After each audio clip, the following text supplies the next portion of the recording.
As a Monocoupe rocket, and Eddie's been given that project, took it on, I don't know, but he's starting to get that thing back together too. Ed Sarman of Mono. Well, I want to thank everybody for the job they've done in keeping the airplanes flying. I have some special thanks for several people who are here. I'll probably listen in the order of how I ran across them. First, I'd like to thank Alan, who had collected most of the drawings over the years for the 110 Special. And at the time that I met him, I had realized that there were only 7, and the only way I was going to get one was to build it. And I hounded Al for about a year to get a copy of what he had, and he eventually did that. And then I started working on a 110, which was Tony Little's old airplane, for Don Sitta to convert it to a 110 Special. And during that, in discussions with the FAA, I had one guy in the office that didn't want to see me succeed. And he inspired me enough to hush him up, and I went looking for the type certificate. And I ended up talking to Herb Sessler, and purchased that type certificate the day that the FAA guy pissed me off. And I called him back the next day and told him I had the TC, and then the ball was in my court now. And cut him out of the picture. He was a FSDO guy. The engineering group and the MITO people have always been behind me in what I was doing. In fact, I had their approval before I saw him, and that upset him too. But anyway, at that point, Don and I went on a vacation to Florida to buy a Warner for his airplane. That's when I met Jim Rahm here. And we went down to look at the Warner, didn't realize that Jim was a Monocoupe fanatic or anything like that. And when he realized what the engine was going on, before the week was over, he and I had come to an agreement on building a couple new ones. And at that point, there were going to be amateur-built experimentals. And with acquiring the TC, I asked him if he wouldn't mind waiting a little longer so I could get the type certificate back in order and supply his airplanes to him in a standard airworthiness. There were a lot of little parts and pieces missing out of the drawings I had. And I want a real special thanks for Joe and Patty Mark for letting me access their budget.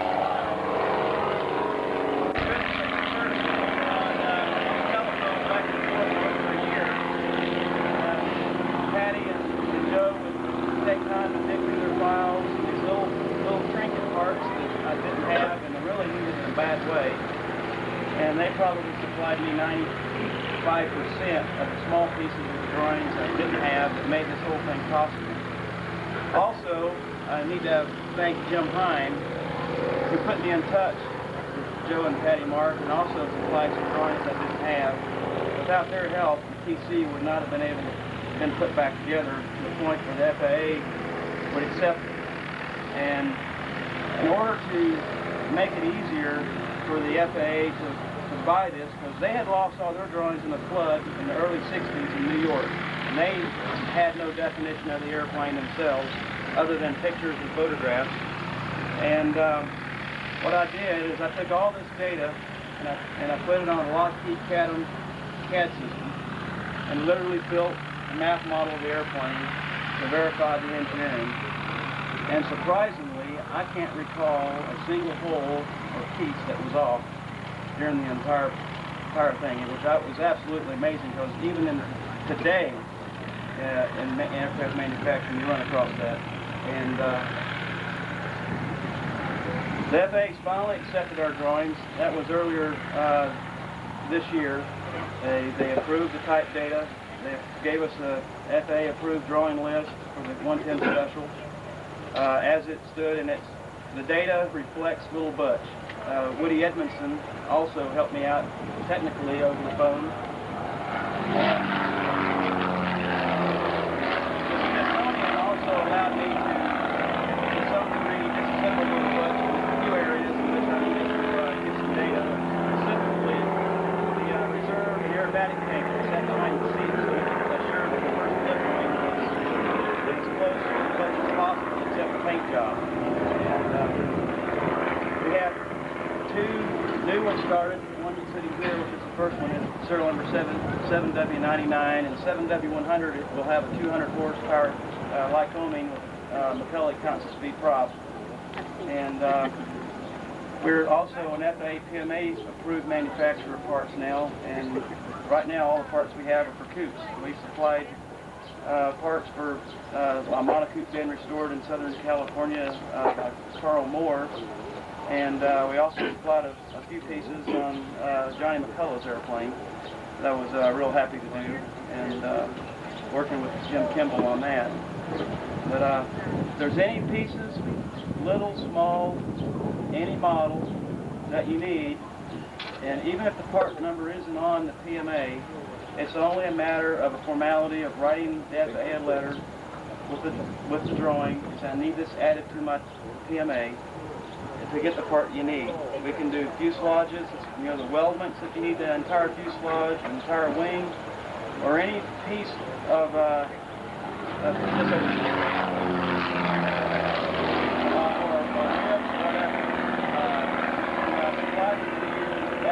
certified PMA parts that should help you out. Especially if it's been down for a long time, they're going to ask you for conformity inspection. It'll really help you out a lot. Okay, Eddie, thanks. Anybody else have a story as long as Ed's? I'm not going to call on you. You gotta say your piece when you get a chance. We're gonna have to rush this. 113 guys. Let me just point them out to you and try to make sure I get you all. Wayne Michael. Model 70, not 113. Oh, you got a 7. That's right. 70, 156, serial number 156. Right. He's an award-winning restorer, rebuilder on the West Coast, and I'm certain he's going to have the award-winning Model 70. Although you'll be fighting with Tony Lavere on that one. I'm certainly going to try hard. Thank you for coming. Model 113s. Do we have any more 70s out here? Owners. Model 113, the first we have is Wayne Muxlow. Wayne and his dad have had that Model 113. 1958. And it's been flying every day since. Every day, yes. It could have come down here, couldn't it? It probably could have come down here, yeah. You have 30 seconds. You want to talk to us? Oh, nothing spectacular. You pretty well covered it.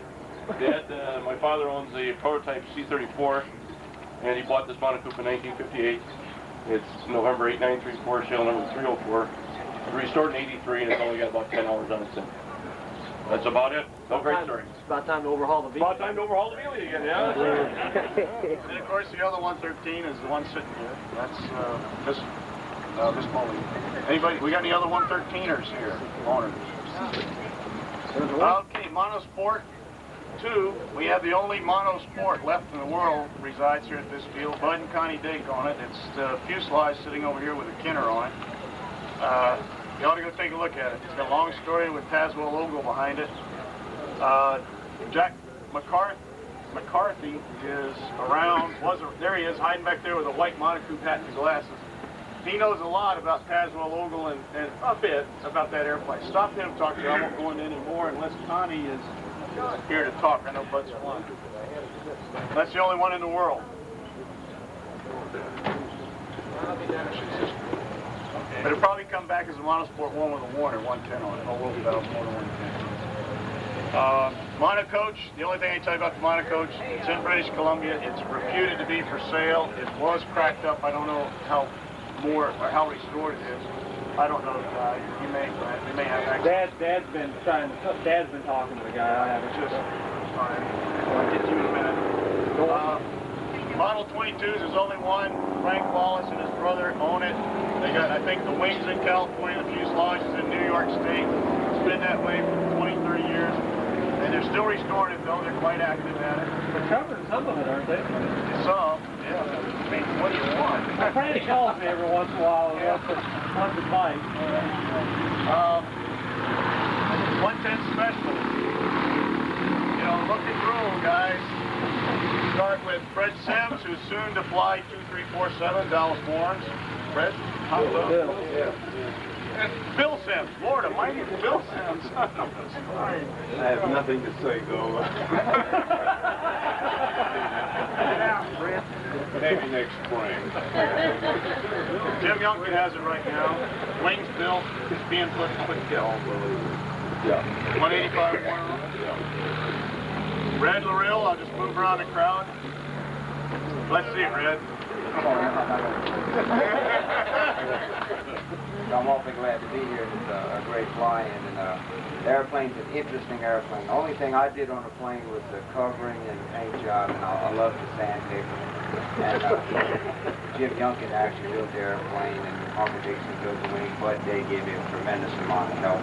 I got a lot of inspiration from Jim Harvey, Jim Heim over the years. Jim Harvey gave me my first Monocoupe ride. And Joe Jones, I don't think he's here, gave me my second ride. And I think my next ride was with Willard Benedict. He rode with me. He's the next bravest person I know. The bravest person I know is my son Mark, who flew here with me that week. And after my first landing, on the way up here, he decided he wanted to go back home, but I didn't. But I'm glad to be here. I also have 6 other Monocoupes, so I might be the one who owns the most Monocoupes, other than the original factory. But I love Monocoupes and love what your dad did. Thank you.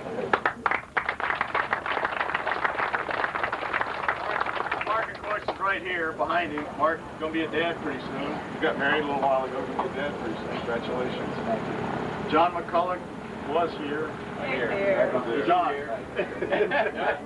John and Woody, we ought to stand the 2 of them together and just get them started. I don't have anything to say. I told Jack Gold all my lies. They think they just repeat them. I don't have anything. 511 was one of the most famous of the Monocoupes. It's Claire Bunches, and it has more famous names have sat in that cockpit than probably any other coupe here. Helen McCluskey, Jackie Cochran, Claire Bunch. Well, the list goes on and on. They've had that thing wound in and locked down, and that's now 101 Hotel. That was Rusty Herdenberg, and that's 101 Hotel, that red beauty you see over there. And you're going to see some stuff that you haven't already today around this airport, if we can get them airborne. But that's Johnny. Your first coupe clip wing was Little Butch. You'd have a D before. I've owned 2 D-145s. So you want to talk either one of them? In fact, Johnny owned the D that's parked here now that the Wood Brothers brought in. Let me see. Bud's over flying. That's the other one. We got any more that I'm missing on the clip wings? Yeah, okay, Jim Rom, come on, man, come on. I'll give you 30 seconds because he ate up with 5 or 10 seconds. Okay. He referred to me as a Monocoupe fanatic, and I didn't know that I was, but since I've been here, I've really gotten the fever. I bought the 2 Monocoupes from Ed, basically, when he came in to buy the Warner engine, simply because the breed needs to be perpetuated. If we allow it to die, then it's all finished, and basically that's my interest in the clipwing. I rode in Bud's clipwing one day. We were on final at this field. I had stopped by, and he took me for a ride, and I was looking at 120 miles an hour and 1,500 foot a minute ready to descent, and I said, Bud, I don't think I want to do this. He said, I was hoping you'd say that. He landed. It was a nice airplane. I don't know if I'm good enough to fly a clipwing, to tell you the truth. But I'm going to try. Don't misunderstand it. Long wing 110s. Jack McCarthy, right over here, he's the STC owner for 145 conversion to on the 110s. Yeah, that's pretty answer. That's about it.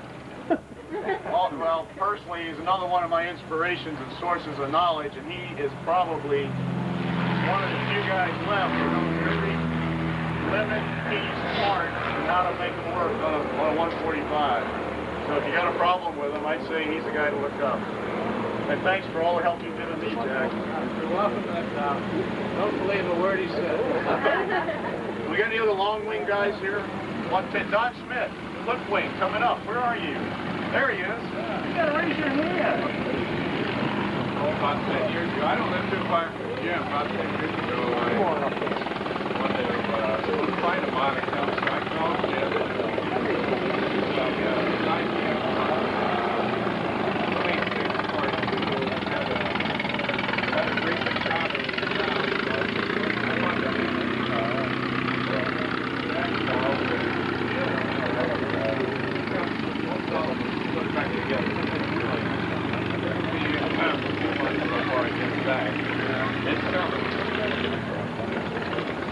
Anybody else that I missed for the 110s? 98W. There are two 98Ws on the FAA register. There is only one factory 98W, and that's 119 Sierra, which, as a surprise to us all, flew in here, and it is flown, and it is probably the sexiest, most beautiful airplane, line-wise and engineering that I've seen. George Becker is here. Where is Doug? Doug Jackson is the owner. George Becker flew in with him, and they put that airplane together. I don't know where it is. George is here with Viva came in. Viva Becker came in as well. I don't see Viva either. I'm the tall person. There you go. Well, I'd hoped you'd say a few words about that. It's got a 145 on it. It's the only factory Model 90A with a 145. It's got some beautiful mods to it that were... There's, we got it from, Duke. I can't think of his last name now, John. Jack Leffler is the one that restored it. He's the one that built it like that, pretty much. He put that engine on it. When he got it from Harlem, Harlem still had the 125 on it. That was one of the weirdest 145s I ever looked for him. And we talked about it. You ought to talk to him about... You ought to go look at that too. He's got some beautiful mods, cooling mods, and a little... There's no fence or anything. A little impulse coupler on the back of the mag to help boost that little baby along. It's a pretty interesting airplane. It's been flying here. You got some photos of it. 90s, Model 90s. John Canoyer, we know. Mine. I'm embarrassed to talk about. We got any other 90 straight wing 90s? Sure we do. Yes. We got, well, Jim Horn we know. Brent Taylor. Get him up. Let's talk about the prototype and about... I don't know the airplane, but the Air Power Museum owns, we've got a Model 90, Dave Jameson's old airplane, 170K, and probably the most unusual thing about it, it's been around the Midwest most of its life, but I found out quite by accident that Bite Livingston was a ferry pilot on the factory, because he walked up to me one day and started, while we were working on it, and said, you know, I delivered this. And so he explained the story. We also got the only known existing monofret in the Air Power Museum, which was the airplane that Martin and Oscar Johnson learned how to fly, and the people that flew around Africa and the Sikorskis back in the 30s surveyed Africa from the air. And neither one's flyable right at the moment. The 90 could be without much work, and so could the monofret, but as we've discussed, my luck with Geely engines is not the greatest in the world, at least so far. So we're going to we've got the monofret now where we can get the finished work done on it. It comes disassembled, it's all assembled now, needs a windshield, gas line, a little bit of other work, some paint, and that's about it. The only other thing I'd like to say is having known a little bit of something about what it takes to put a Flyin on, I think Bob and the people here at the airport are really owed a great big deal of thanks, you know, that we can all come and relax, because there is a lot of work in doing something like this, a terrible amount. And it's all obviously unpaid, so I think everybody here deserves a big hand to help put this thing on.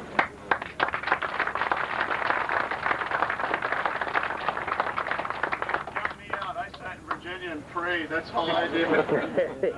Thanks go to the folks we mentioned. Any other 98s? 98? 98. Yes, sir. Yeah, Paul Rosendahl from Dallas. Oh, how you doing? Good, I've talked to you on the Glad phone. to meet you. Yeah. I have 11754. It was originally delivered to Standard Oil. It has the Eagle paint. It had the Eagle paint on it. The original paint job. I bought it 2 years ago, and I'm in the process. Bought it from Harold Malloy out of Oklahoma, and I'm in the process of rebuilding it. That was a championship airplane when Harold had it. You said it was one of the Stanable birds? Right, Standard Oil. Okay, I've got a guy. Are you going to take it back to Stanable? I don't know yet. Okay, if you do, there's a guy known in New Jersey that has the records on the paint scheme. Oh, really? Gotta get it. Gotta get your name. Good. Thank you. Let's fire through the rest of the 98s. Dave Colton, 2 minutes. Say hi. Stand up. Yeah, I have a 98. I'm 176. It's under restoration. I bought it from Mike Williams 4 years ago. And what's your VIN number there, Mike? 145 Whiskey Mike. Mike's got the blue. This is Mike Williams. Bud Williams bought a... Go ahead. Talk about it, Mike. Mike Williams. In 72, my dad heard about Monocoupe in an automobile junkyard inside of a milk truck. We went up there, and sure enough, there was a fuselage with a Cessna tricycle gear on it and a TGIO 540 engine sitting next to it. And the guy had died that owned it, got killed or something. So he brought the airplane back and put it back as close to the original as he could at the time. And you have to have this Continental engine. He liked 6 cylinders, so it has Continental 300C on it. And it was redone 17 years ago. And I've had it about 3 months. And learned to fly in that particular airplane. I get about 145 mile an hour cruise. It's got a 28-foot wing on it, no flaps.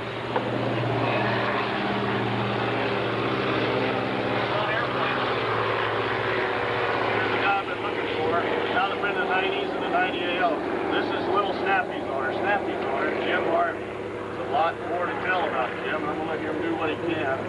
Well, I'll tell you, If I had a father, other than the one I love, I have a mother, I'd be living with this guy. Although I'm really young enough to be his grandson. Jim Harvey, one of the flank owners, founders, and really one of the big inspirations with Johnny McCulloch and Rusty Hurd and Bob Taylor to start a Monocoupe Club in 1964. thereabouts, yeah. And he ran this thing a lot longer than I'll have the spirit Well, to.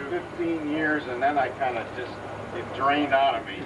And then waited until Bob came along, really to get it generated again. I've owned my airplane almost 30 years now, and I'm in an awful rut because I haven't flown any other airplane except a Monocoupe in 33 years. And I'm getting so I kind of like them. I've had a lot of fun with this airplane. I've had a lot of downtime also. We got caught in the flood out here a few years ago, and I was just ready to get back in action again. So I had 16 years between rides in it. And I've got almost about 110 hours in 2 years, so I've gotten busy again. But during those 16 years, I never checked out another airplane. I rode around with other folks. So I got some kind of a silly record going. I had my first ride in a Monocoupe when I was 14 months old, sitting on my mother's lap in a Beeley, Howard 113. 7818 was the license number. And I slept all the way. It was across country from Manistee, Michigan to Cadillac, 50 miles. And my dad was taking lessons from JAN Aircraft Company in the summer of 1929. And Johnny Shope was his instructor. And he took my mother up for a ride in the Beeley Coupe one day, and they spun it for 5,000 feet. They did 13 loops in a row. I heard that story many times from my mother. She thought it was great. She was about 26 at that time, I think. Heard a lot of stories from my dad about these days and his lessons and so forth, but they took no photographs. They don't have a photograph of the pilot or of any of the airplanes. They were involved with Michigan Air Tours and things like that. That's about all I have to say. Jim Himes' airplane, 19434. That's right. And I've talked to Jim on the phone a lot, but we finally met here in Missouri instead of California. We only live about 150 miles apart. But you know how that goes. Sure enough.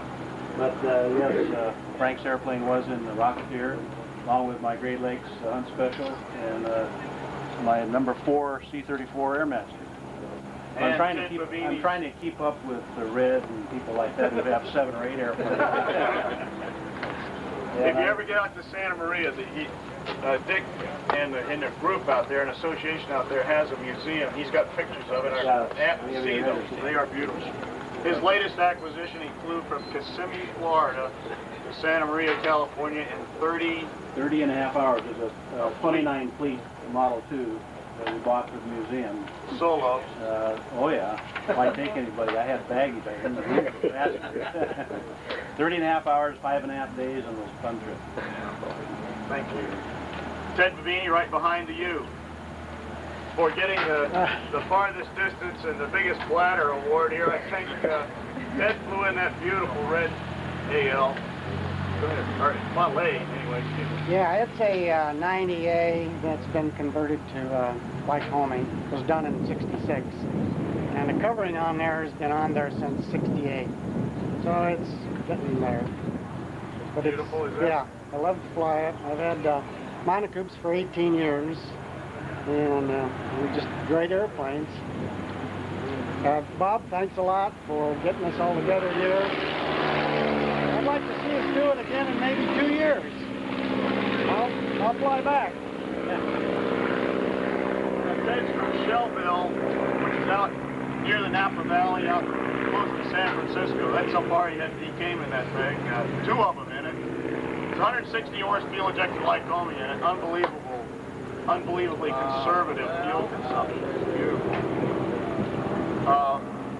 I'm looking right now at Jerry Farrell. J.D. Farrell flew a Lambert up here from Temple, Texas. All the way with your wife? All the way to here?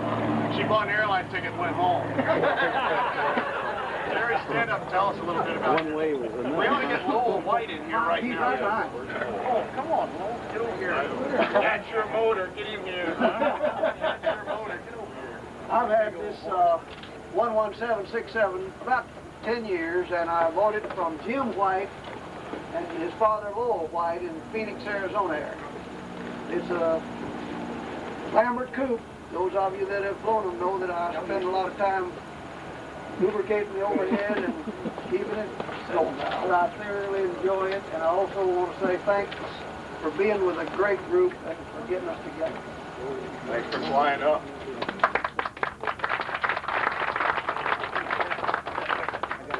I've been behind nervous engines before, but I don't have any concept of the feeling you must have puttering that thing up here. Lowell White, may we get you up here just to... Lowell White worked for Vern Roberts.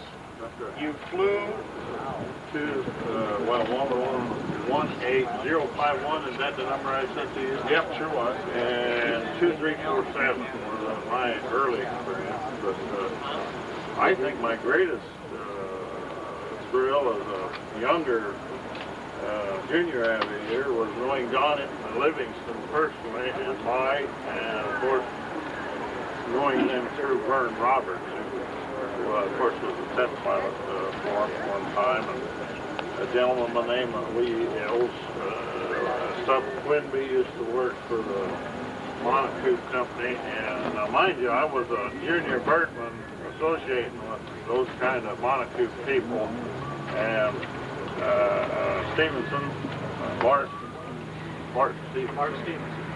Didn't know him very well, but I probably learned more about airplanes. John sort of took me under his wing after he found out I was really interested, and he taught me, John Livingston taught me more about airplanes. People don't fly airplanes. This station always was airplanes flying, people drive.